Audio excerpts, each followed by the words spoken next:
Union members condemn NDB for terminating staff. BSP listed on Australian Stock Exchange. And Advocacy Group wants tax evading companies banned.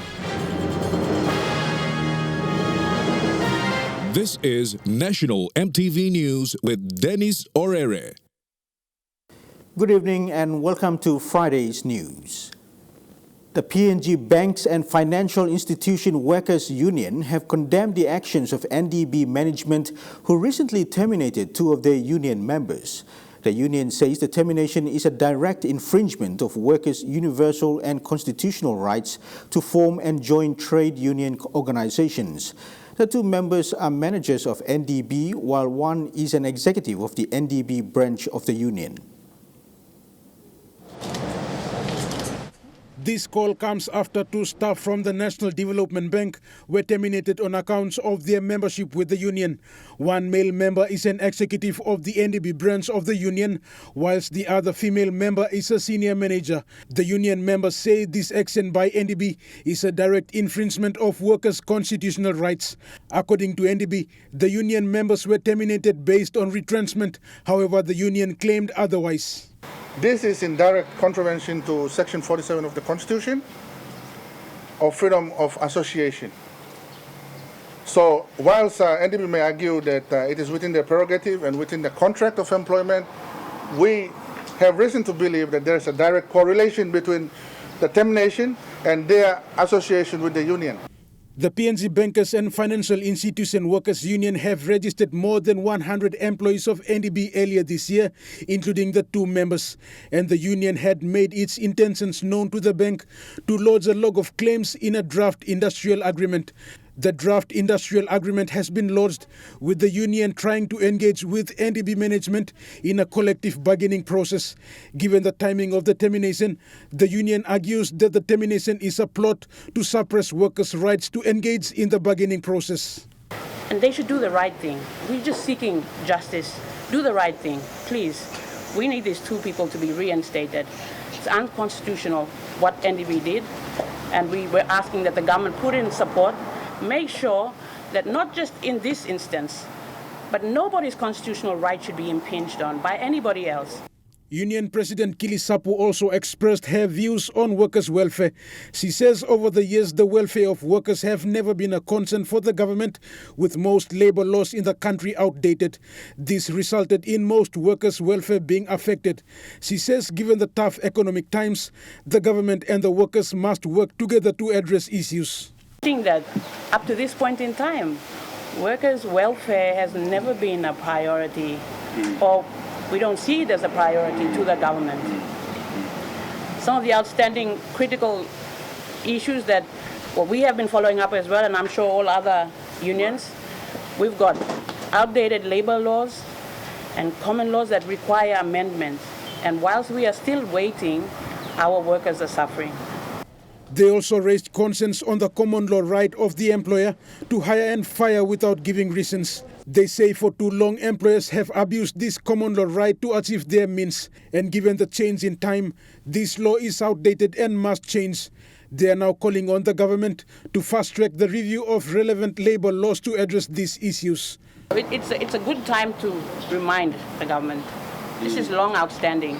We need to get this in order, because all the people, especially people who are lower down in the wage bracket, all of these people they get fired, hired whenever they, employers feel and think supports their business decisions. So this is a really important time for government to actually start reviewing these amendments. Rayan Lakingu, National MTV News.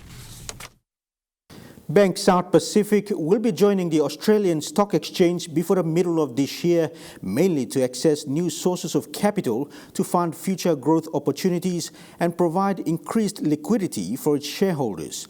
This was revealed today during BSP's AGM at Ravalian House in Port Moresby.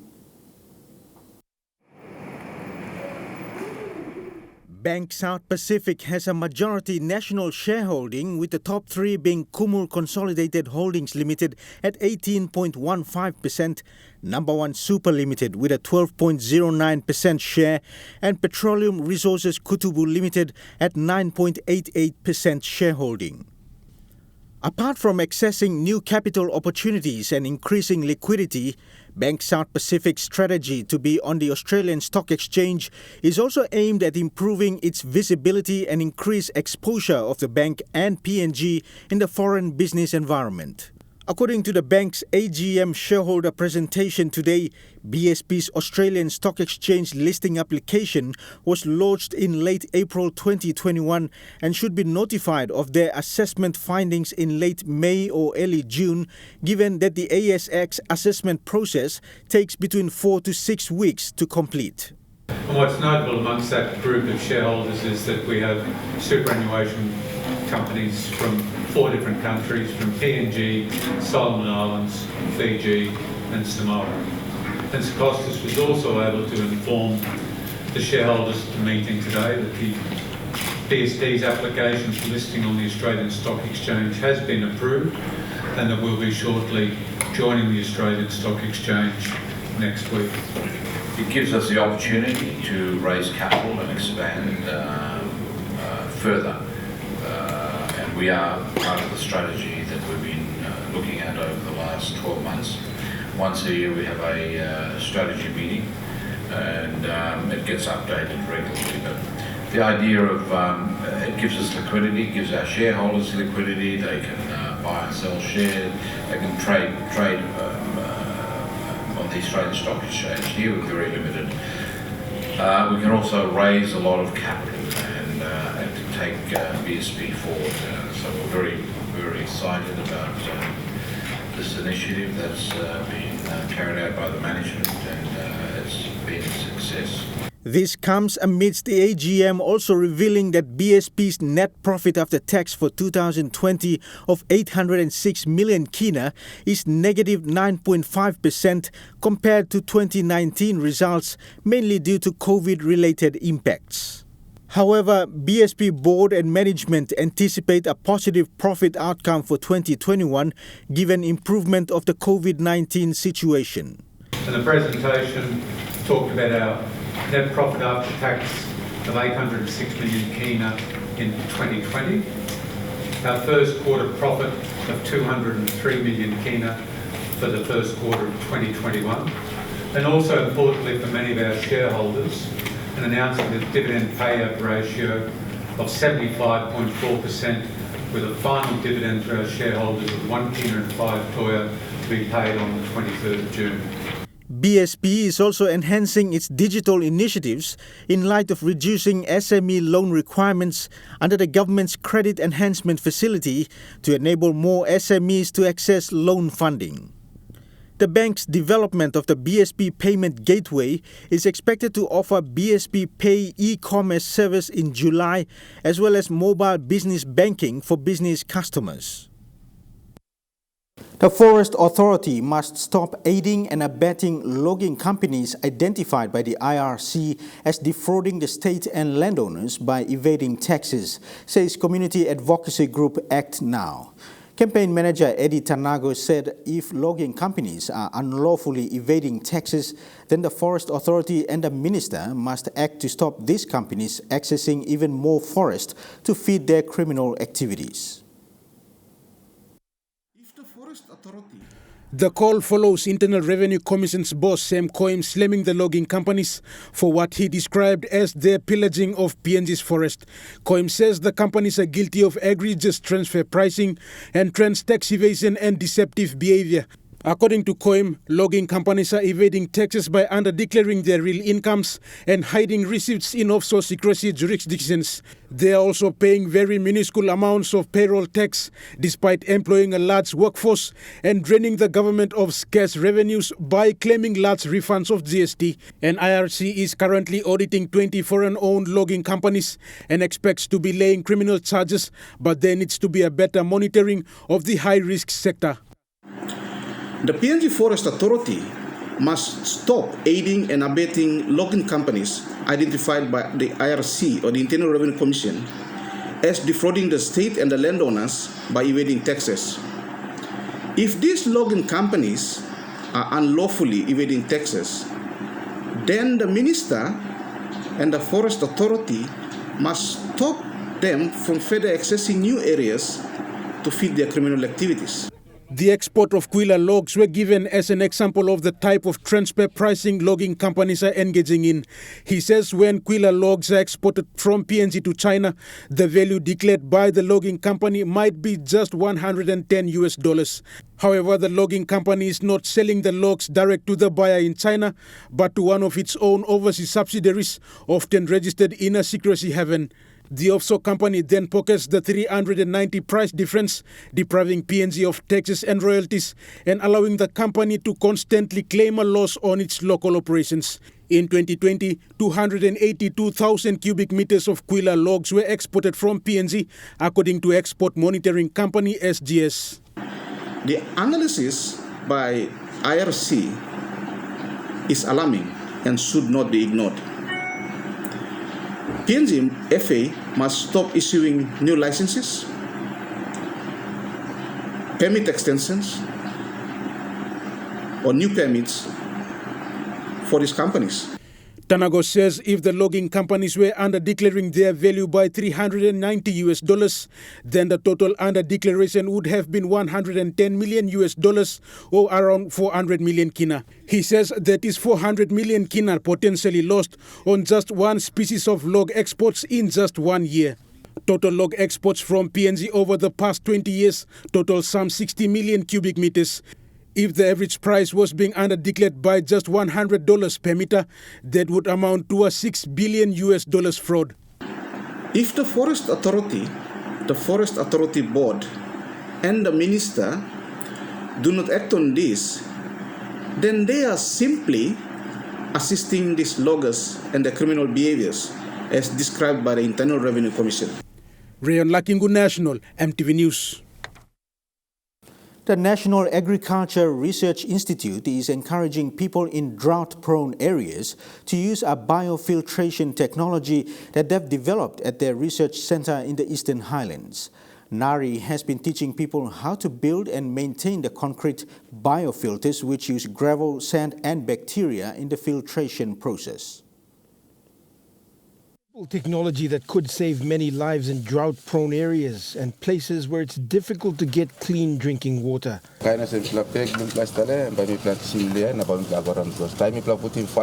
NARI staff have been teaching a group of people from various parts of the country how to build bio-water filters like this. Also help him reduce all this bacteria where it's affecting the quality of the water. There are no mechanical parts and the gravity-fed system uses naturally found bacteria, sand and gravel to produce clean drinking water. Sand is a work of filtering this water dirty. Now also a work of engulfing all bacteria, we also stop into the water for some protozoa, virus, or fungi. The top layer of the water is where the bacteria live. And the bacteria culture is nothing fancy. It comes from the water source itself, but it has to be isolated for 15 days for the colony to become active and for the water filter to work effectively. The idea is to get the bacteria to feed on organisms that come from new added water so that they become too big to pass through the filters.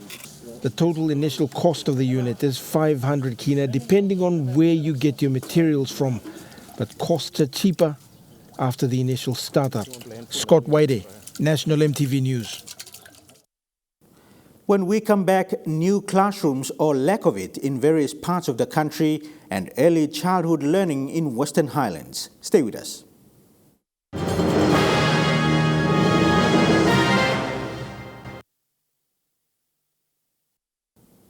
Welcome back to the news. A remote school in Rigo District Central Province will soon start to build its new classroom. The classroom will cater for the early learning classes for the local elementary school. Rigo MP Lekwa Gure says education remains a priority and the district plans to assist schools maintain or build more learning facilities. Given the massive landmass and increasing population in the Rigo electorate, building infrastructure has never been easy for the local government authority. A journey to this small community in Bigiruka was another taken by the local member of parliament and district officials.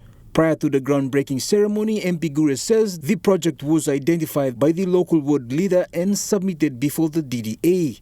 And just have the double classroom and one teacher's house. So that is what we decided to do for the Bigiruka Primary School, that we'll build a double classroom and one teacher's house here. And it is the same package that we have been rolling out. The building of the new classroom and a teacher's house is not a one-off project. The Rigo MP says all these fall under the education sector, and other schools have also been chosen for similar projects. For the local community, this infrastructure will go a long way. A community representative says building proper learning facilities will encourage students. We realize that the children are in a secure environment where when they go to curricula, they won't be grade 8 leavers or grade 10 leavers or grade 12 leavers. They may continue their education because early child learning is very, very important. Transporting building materials to the remote school will be the only struggle by the contractor. However, MP Gure sounded warning bells to the contractor to build the structure on time and according to its specific design.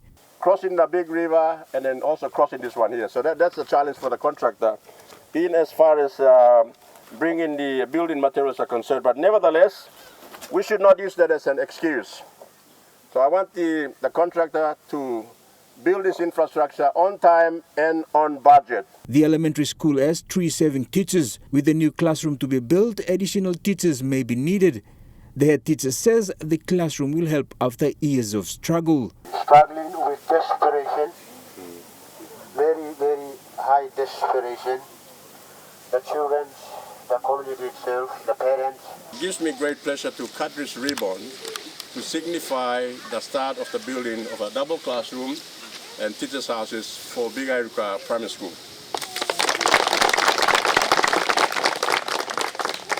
Jack Lapave Jr., National EMTV News. Meanwhile, in another part of Rigo district, Gumu Primary School is in need of more school buildings and teachers' houses. Gumu Primary currently has 5 teachers and 131 students attending school. But the shortage of classrooms and teachers' houses is becoming a concern for the school. Learning condition in most rural schools is a worry to many teachers and students. Gumu Primary School is one of the many rural schools in the country that has been neglected for years.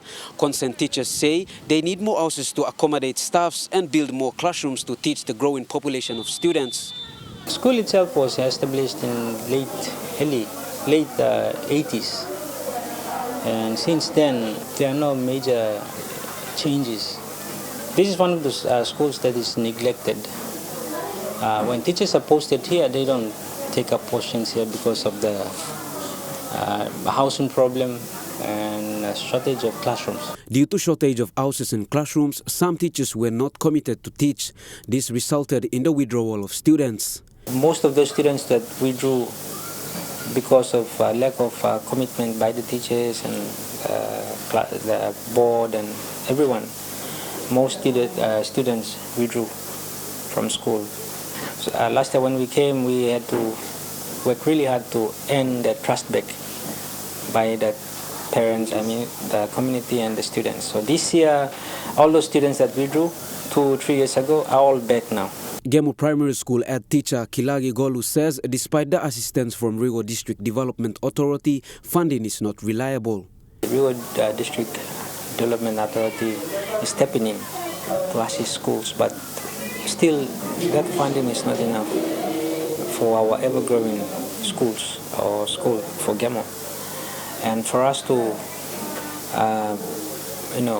rely on that funding coming in, we are going to wait for maybe some more years before it can be enough to even put up a house or a new classroom. Asigogobu from Gumu village, who teaches maths and science, used his own resources to build this new classroom to cater for grade 8 students. I, as a one, volunteered to complete that project.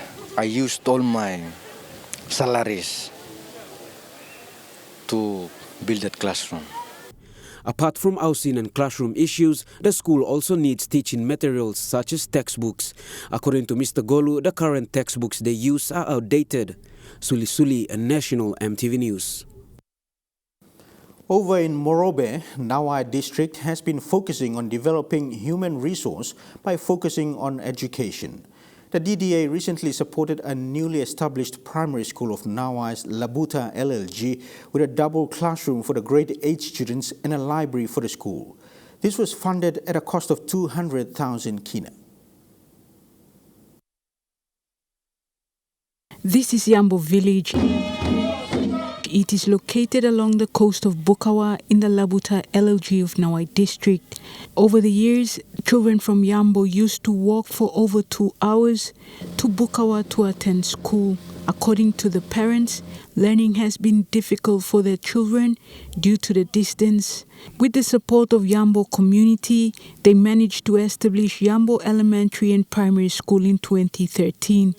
The first intake of grade 3 was in 2014. The quality education given to the student has the areas that we need to consider. The areas that we need to consider is teachers' accommodation, students' learning environment. Those are the areas that we must consider. Yambo Primary School has a population of 150 students and 6 teachers. The school has been in operation for almost 8 years. Both the elementary and primary school continued since its establishment in 2013 with the support of the community, NGOs including World Vision and Nawai DDA. Emi model school, Blon district Nawai, post library namen to classrooms aside. And by me practicing drawing in this line Harapla school too. Now open too, now COVID-19, and this line me feed him straight where. You got 1 meter, long way long. I mean, feed him to the classroom, so I'm security now, or picking by step inside. Nawai MP Kennedy Wenge recently officiated the opening of the primary school's double classroom for the grade 8 students and a library for the school.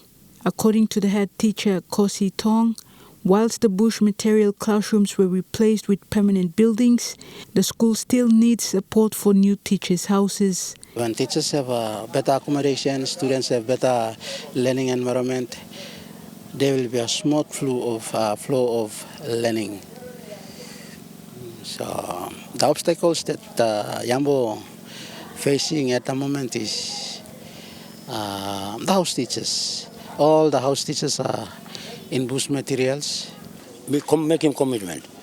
Long, we will give him close time. We finish over. We give him one plan. Teacher's house plan. Send him headmaster. Headmaster still good work. By me, look more long.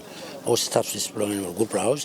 Nawai DDA also supported Yambo community with 2 new boats funded at a cost of 130,000 kina that would be used for disaster and administrative operations. Julie Badui, Owa, National EMTV News. And in Goroka, head teacher of the Holy Eucharist Primary School in Goroka, Peter Kaupa, said the school relies solely on parent fees and support to run its operations. Mr. Kaupa said with no additional funding, they've been struggling to run the school, adding that they need support from the district and provincial authorities.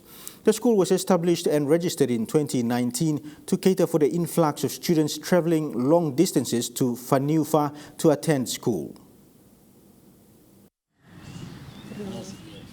The Holy Eucharist Primary School is located at Kamaliki outside of Goroka town. It was established to cater for the large number of students residing in the Kamaliki area who attend school in Faniufa. Although it was formally registered in 2019, there has not been much support. And children walking up that 3-kilometer distance from Kamaliki to Faniufa is quite a distance. So we see the need there, and we started this school here. This school is Faniufa Extension. The head teacher, Peter Kaupa, said parents and teachers have been supporting the school's operations. Through this, they've been able to build classrooms. This school and 49 others were selected to be part of the water sanitation and hygiene program. Mr. Kaupa said this was a relief for the school because they were given water tanks addressing the school's water problems and toilets were built for them. Due to funding, we can't manage to build a good toilet or something for the children to use. And there's a wash program intervention. We just say that's a divine intervention that really helped us a lot. And it solved the entire problem of our toilet. While the support from the Clean Pella Community Project has eased problems with water and sanitation, Mr. Kaupa said they need more support in terms of infrastructure. We try to erect that building for a class for grade 3 classes, but since, as I said, we just depend on the parents' contribution of fees. As the fees run out, we can't continue working there. So as you can see, the building is standing there. So that's the need that we have in school here. Lucy Kopana, National EMTV News. In the Western Highlands, the PNG and Australian Partnership Fund has started a program called Pikinini Kisim Save. Its aim is to improve quality education in early childhood learning. 17 volunteer teachers recently graduated with certificates in literacy course in Jiwaka province. The literacy training was jointly conducted by CARE International and ADRA PNG. The program aims at achieving 3 outcomes to produce quality education at the elementary level. These are to improve the elementary teachers' literacy and numeracy knowledge and practices, to enhance school leadership management, which is to upskill the school board to account for public funds, and to support communities and parents to be the first teachers at home. All these will ensure that children's learning is supported and improved. And that's the responsibility that our parents play, but you can be able to do more in terms of supporting our children. About 82,000 elementary school children in Chimbu, Jiwaka and Western Highlands province will directly benefit from this program offered by CARE International and ADRA in West New Britain. The government is making, even we have elementary in the schools, but plant something in terms of something, we don't do it. Because of government funding subsidies. Research has shown the need for the government to partner with development agencies to improve the education outcomes. The PNG and Australian Fund Partnership Program of Pikinini Kisim Save recognizes to fill the gaps in the learning capacity of elementary students or early childhood learning. Supporting the government policy. So how do we close those gaps? That's where the government actually needs development partners to help implementation. So far, the training has seen uneducated parents learning numbers and can read and speak simple English. Parents have improved in their social norms and practices to read books to their children and have some quality time with them to help them in their learning. What we have planned in undertaking, especially at the household level, is to support the parents so that they can be able to read and support their children in basic literacy. The implementers of the Pikinini Kisim Save program are CARE International, World Vision and Save the Children Fund. Elementary teachers in the pilot provinces were also sponsored to upgrade their qualifications. The program is projected to address gender inequality throughout all activities and has a particular focus on supporting gender and disability inclusion education. Vasinatha Yama, National EMTV News, Mount Hagen. And now looking at the Nest Fund market report, the Kina opened unchanged at $0.2850 in the interbank market. At Bank South Pacific, your Kina will buy $0.2775 $0.3546 Australian dollars, $0.2196 euro and 29.67 Japanese yen. Looking at commodity prices at New York close, gold is trading lower, coffee, cocoa and copper closed lower, palm oil closed lower. Crude oil is trading higher, copper closed higher. And on the stock market, the Dow Jones closed at 164.62 points lower. The ASX 200 is trading at 82.50 points higher, and the All Ordinaries is trading at 80 points higher. National EMTV News continues after the break. Stay tuned.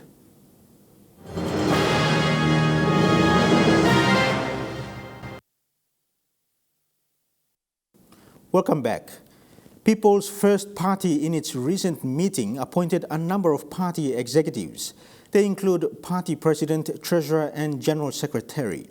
A membership drive will be launched in the coming weeks to entice interested individuals or groups to join the People's First Party.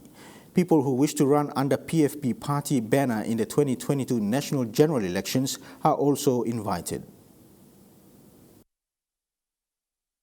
We want this to be a national institution that's owned by everyone. People must have a right and have a say in the way the party is governed, its policies, and people must choose to vote parties in elections based on policies, undertake a launch and a massive awareness campaign to recruit membership from throughout the country, from all sectors. And that we will do in the next 3 weeks, and we will announce that. But I must tell you, the number of inquiries we are getting from candidates in the 2020 election is increasing, and we will also be going on our website to announce to the nation and to potential candidates that we are now open to receive the expressions of interest to join our party and to run under our party. Obviously, we will not entertain everyone, but we want everyone to express their interest so we can assess and decide who we are going to run.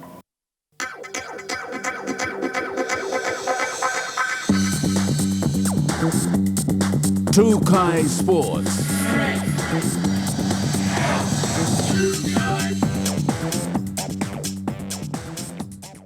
Welcome to Trukai Sports. With isolation lifted throughout the country, normalcy in sports is returning. Iga P Cup, an annual netball tournament, will bring netballers from in and around NCD and Central Province to Hula in the Rigo district.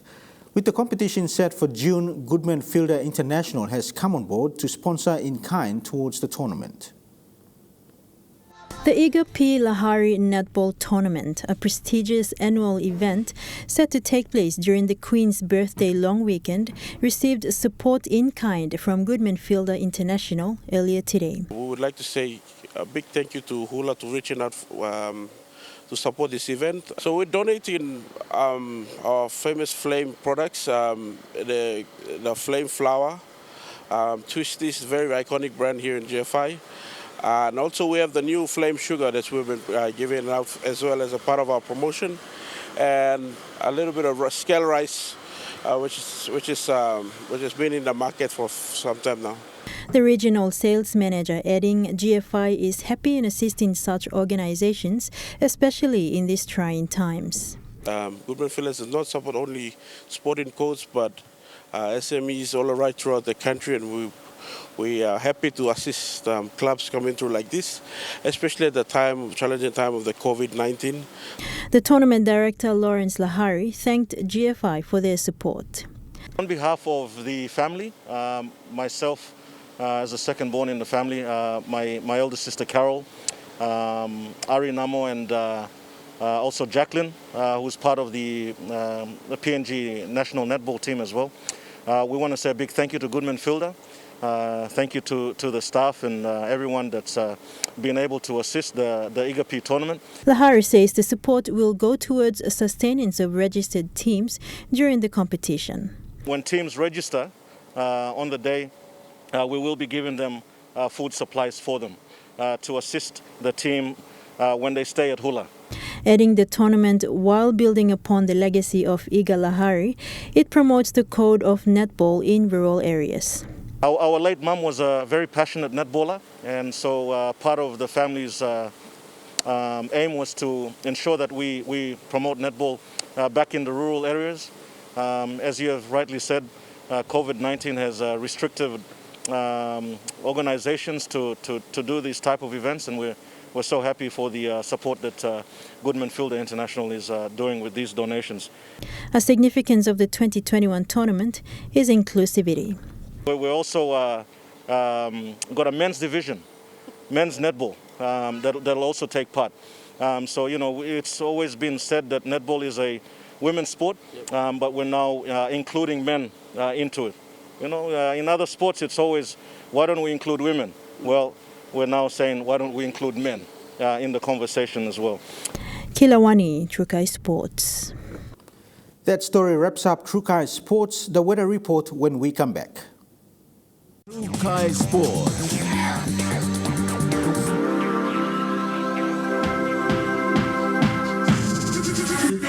Trukai Sports.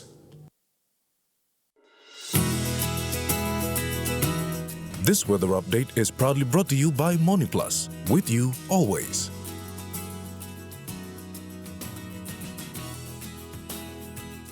Regional weather forecast for tonight and tomorrow in the southern region: Port Moresby, patchy, cloudy and wind with chance of evening rain showers.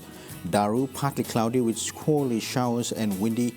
Kerma, partly cloudy with patchy rain. Alotau, occasional rain showers and thunderstorm easing. Popondetta, partly cloudy with a few showers. To the Momase region, Ley, mostly fine, partly cloudy with evening showers. Medang, partly cloudy with brief showers later. Wewak and Vanimo, mostly fine. In the New Guinea Islands region, Lorengau, mostly fine. Kavieng, mostly fine, though partly cloudy with evening brief showers. Kokopo and Rabaul, cloudy with few showers and possible thunderstorms. Kimbe, mostly fine, though partly cloudy with evening brief thundery showers. Buka, cloudy periods with some thundery showers. And in the Highlands region, all centers to be partly cloudy with a few showers.